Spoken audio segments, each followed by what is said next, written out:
Welcome back to the Part-Time Investor. So after 11 months of investing, I have finally come up with an investment plan.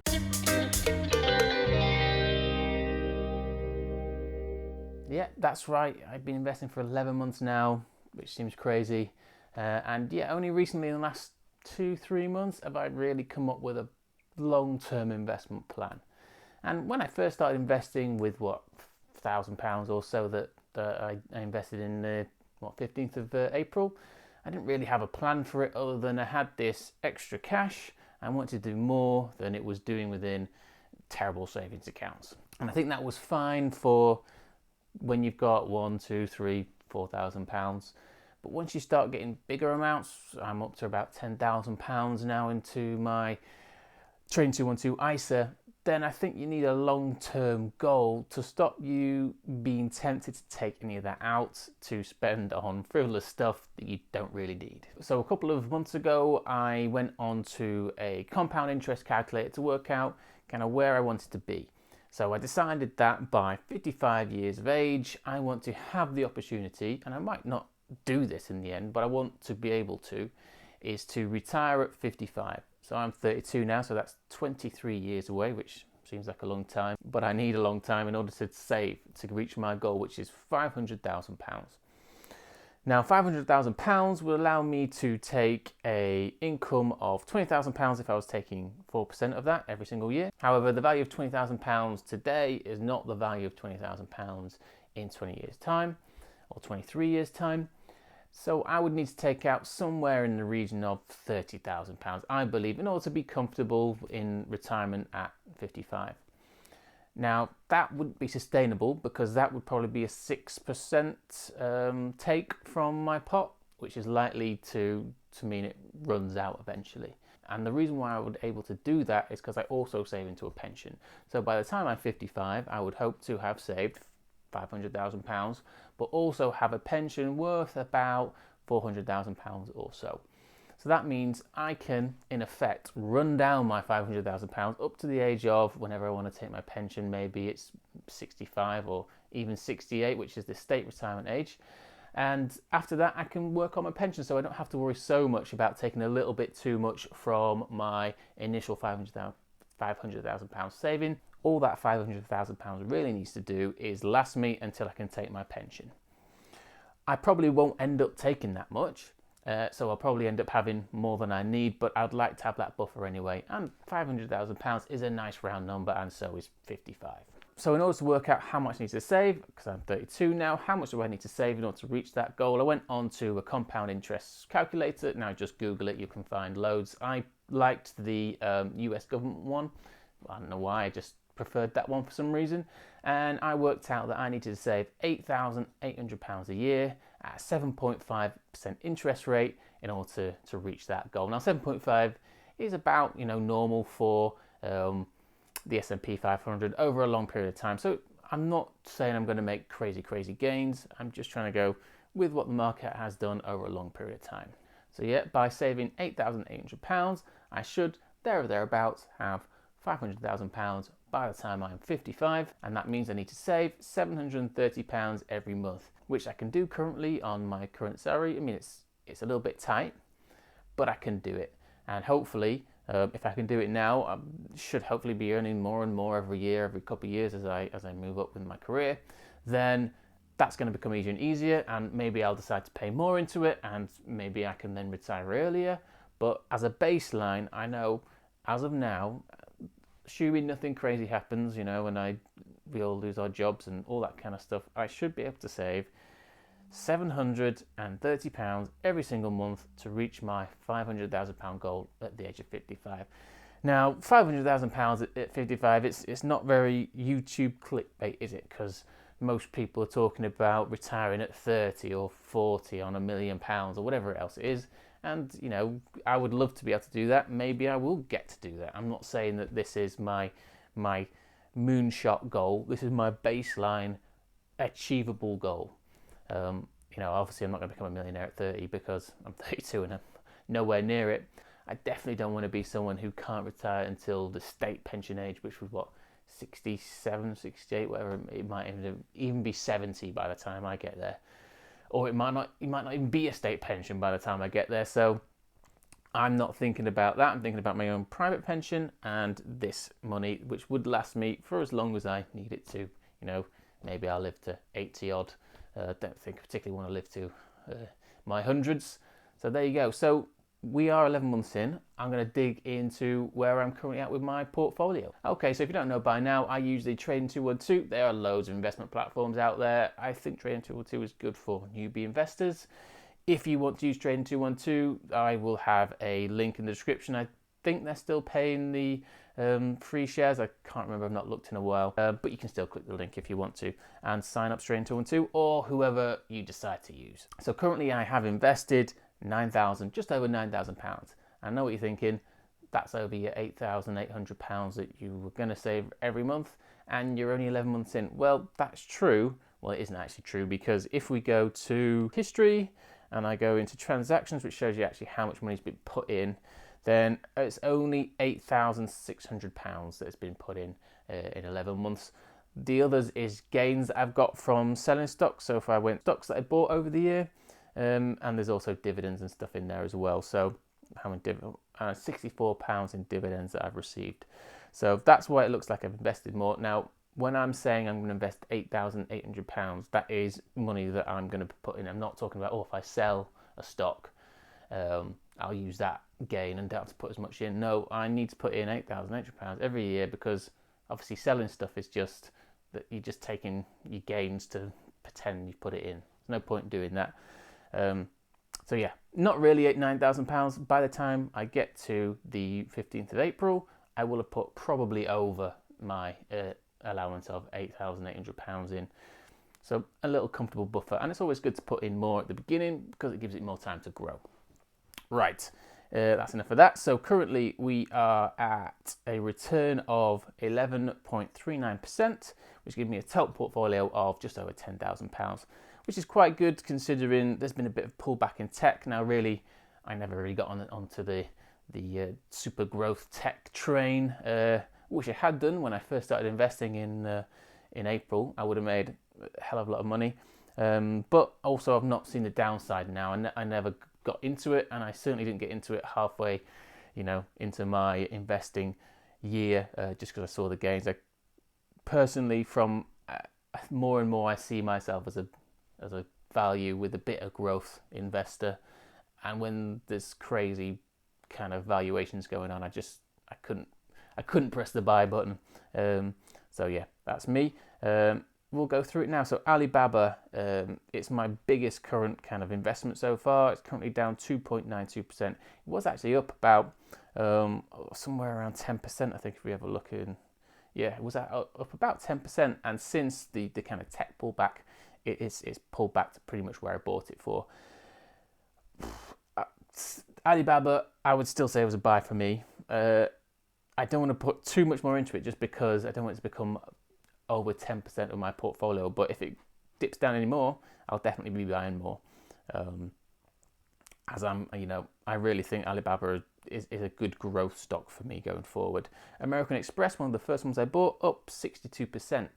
Now, it's actually up more than that. However, the FX, and there's lots of stuff on Trading 212 about FX fees, but the kind of foreign exchange impact of basically the dollar losing against the pound has meant I've actually lost 10% of the value of this, just from the pound being stronger than the dollar over the last year. So that's been a lot more of an impact than any kind of FX fees would ever have been. So American Express would have been up 72% over the year pretty much, but because of FX I'm only up 60%. AstraZeneca down 21%. Now, I bought AstraZeneca at the height, really, and it's come down and down and down.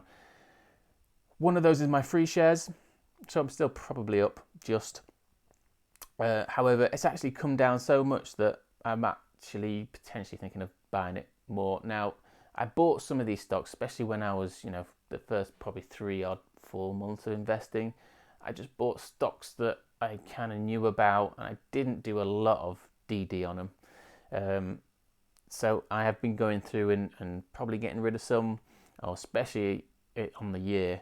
When I get to April, I'm going to do a big kind of clean out, and decide what I want to keep and what I don't. Because the problem is, say the likes of Alibaba, if that goes down, that's a great buying opportunity for me. Whereas AstraZeneca, I'm thinking, do I want to buy more? Is it worth me buying it? Now, obviously, if I'm not confident enough of where my buy point was, that if it goes down, I'm not happy to buy more, then should I be owning it? Maybe not. So I need to do my research a bit more to make sure that I'm happy to buy more. If not, I'm just going to get rid of it. Bellway is up 24%. I think it's still got a fair way to go. The construction industry has been a bit kind of depressed because of the coronavirus, and there's a lot more costs. And I do know this from personal experience in managing the coronavirus around the construction industry, having only one particular trade in the property at a particular time. All the health and safety kind of stuff will have had costs. But I still think there's a fair bit of growth now within the property industry. So Bellway up 24%, very happy with that. Boohoo currently at 8.7%. It was up about 20% at one point. It's been coming back down. Again, if Boohoo comes down any more, I will treat it as a buying opportunity and buy some more of that. Carnival up 78%. That's again down a little bit. I think it was up nearly 100% at one point. Carnival was just a turnaround play. It's not a long-term hold for me. If it gets to 100%, I'll sell out or I'll probably end up selling it in April, and I'll condense my turnaround plays probably into one. So that might end up being Delta or EasyJet. So Delta currently up 62%, actually up more than that because obviously FX, like I talked about with American Express, and EasyJet up 78%. Again, nice turnaround plays. I knew that they were going to come back up. Did I know they were going to come back up so quickly? No, probably not. But I'm happy with those. Diageo, drinks manufacturer, kind of safe, steady dividend payer. I think it's still got room to grow because Diageo sells a lot into the kind of restaurant, bars, clubs, trade, and that's been massively depressed. So I think after that starts kicking back up again, we'll see some continued growth for Diageo. So I'm happy to keep that for now. Facebook, this is a new buy for me. I've been having a look at, the FANG stocks, and they all seemed a little bit too expensive for my tastes. However, Facebook has actually been relatively depressed recently because of a number of issues. One, there's Apple with its new privacy settings and the potential for there to be a bit of the US government looking at potentially splitting up Facebook. Now, I don't believe they will split up Facebook, and I still think that even if Apple goes down this privacy route, it will have an impact on Facebook, but there's nowhere else for small companies, or there's nowhere anywhere near like Facebook for small companies to advertise. So they're still just a massive money churn. I mean, let's have a look at them currently. What we're looking at here, we've got a PE ratio of 26, no dividend. It's a growth stock. They don't pay dividends. Tech companies just don't pay them. Massive year-on-year growth. Profit margins 33%. You can't argue with that. Debt to assets 19%. I mean, it's just a monster of a company, and I still think it's got room to grow. WhatsApp is not monetized at all. It's not just Facebook. You're talking about Instagram, massively popular. I think some of the other kind of socials, like TikTok and Snapchat and all that kind of stuff, I don't see them coming close to what Facebook and Instagram is able to do currently. So that's why I've invested in Facebook, and this is going to be a nice long-term hold. I'll if it stays low, I'm just going to keep adding into that one. Ford is a free share, so we won't talk about that. General Electric is free share, won't talk about that. Intel currently up 19%. When the CEO left, I think it went up 10-15% in a day, in a couple of days. I mean, you'd be pretty gutted that your leaving was able to give the stock that amount of bounce. But yeah, they've got a tech guy now in the down hot seat. iShares Physical Gold currently down 12%. Now, I actually sold out a bit of my gold probably when it was down about 8%. I will add back into that, but I think it's got a little bit more to dip before it settles. So I took a bit of money off the table there. National Grid, free share, we'll ignore that. Rocket Companies. Well, Rocket Companies had an interesting week or so. I think there's about 40% of the stock is shorted. And so the Reddit Wall Street Bets guys got on board because they like shorted stocks, and it kind of ran up nearly 100%, and it's come back down now. But Rocket Companies have had a great year, massive revenue growth. So look at this, you should be able to see it. There we go. And a decent profit margin, 17%. You can look at the revenue growth there in that graph. I'm not going to go into the details. You can look at it yourself. And the CEO really hates shorts, so he's actually he's now released a special dividend, which will be about a 5% yield for me. What that means is that if you're short a stock and they have a dividend, I think you have to pay that dividend. So he's making the shorts pay.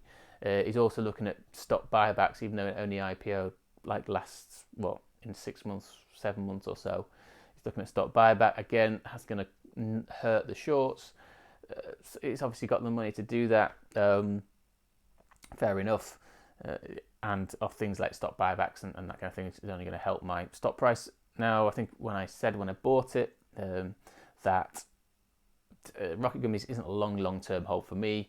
Once interest rates start going up, I think it will depress their business a bit, and I'll sell out by then. But if I can make a decent return on it at that point, happy days.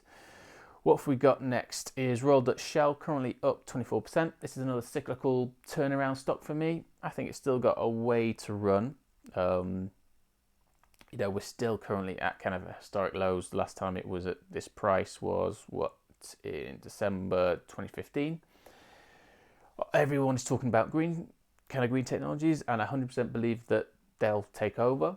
And I don't believe that the likes of Shell have really invested anywhere near enough as they should, and they'll probably get taken over by the green tech at some point, and they may well not recover from that. However, oil at the moment is still massively required. I think there'll be a decent kind of push up. Also, obviously, it has nice dividends and that kind of thing. Again, short-term cyclical play for me. Once we get to kind of where I think it's reasonably priced again, I will sell out. Not a long-term hold, just a turnaround play. And there's nothing wrong, I think, with having some stocks which are turnaround and cyclicals. Even the best investment people, such as Peter Lynch, he talks about investing in cyclicals. You invest in the car industry when it's depressed, it comes back up, you sell out. You don't just long-term hold a cyclical because it's cyclical, it's going to come back down again. Smile Direct is a free share, we won't talk about that. Under Armour is a free share, we won't talk about that, other than the fact that it's up 100%. So it's doing pretty well. Did you sell your Under Armour free stock shares, did you? Well, you probably shouldn't have, because it's probably outperforming a lot of the stocks you bought. And definitely almost all the stocks that I bought, so there you go. Under Armour, well picked, trading 212. Then we get into our ETFs. We've got the Vanguard FTSE 100 up 8%. Vanguard FTSE Emerging Markets up 5%. That's taken a bit of a kick in recently. The Vanguard Global Value ETF up 6%. However, it's currently being delisted, which Trading 212 didn't tell me about. And maybe I should have kept my eye on the ball, but because you don't really own the stocks when you buy through a broker like this, then Vanguard doesn't know that I own this. It knows that Trading 212 or whoever holds the stock broker-wise owns it. But so that's when no one told me that it was going to be delisted. I probably should have been keeping my eye on the ball, but I use ETFs to not have to keep my eye on them.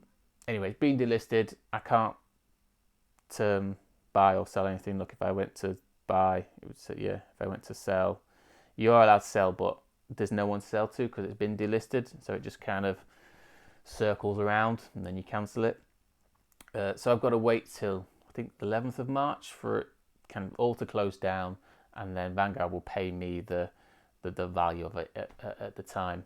Now, so it isn't going to crash, because they hold all the value stocks, like Intel is part of this, and a load of other value stocks. So they'll basically sell those out, and I will get probably the value it is now. But that just means there's £500 that is trapped that I can't do anything with. Obviously, I want it to do something. It's not doing anything now. The stock's delisted. And yeah, so that's kind of a bit annoying from Trading 212 not to inform me. I think that I will do probably a video on some of the issues with Trading 212. Now, I'm not talking about moving away from them. I still think they're a great platform, but there are some issues just with it, like with anything. So I probably would do a video about that at some point. But that's one of them. They didn't tell me that the Vanguard Global Value ETF was going to be delisted. And I am stuck with £500 that I can't do anything with. Anyway, and then we've got the Vanguard S&P 500 ETF, currently up 6%. Again, that's taken a bit of a kick in. I think it was up about 11% at one point. Visa actually starting to do something now. Currently up 5.9%. It was pretty much flat for the whole time that I've owned it. But again, I don't expect Visa to just skyrocket into, it's not a super growth company. I think it's got growth in it, although I wouldn't have bought it. But it's a slow burner. So 5%, so it's okay for them for the time being. And Walt Disney currently up 65%.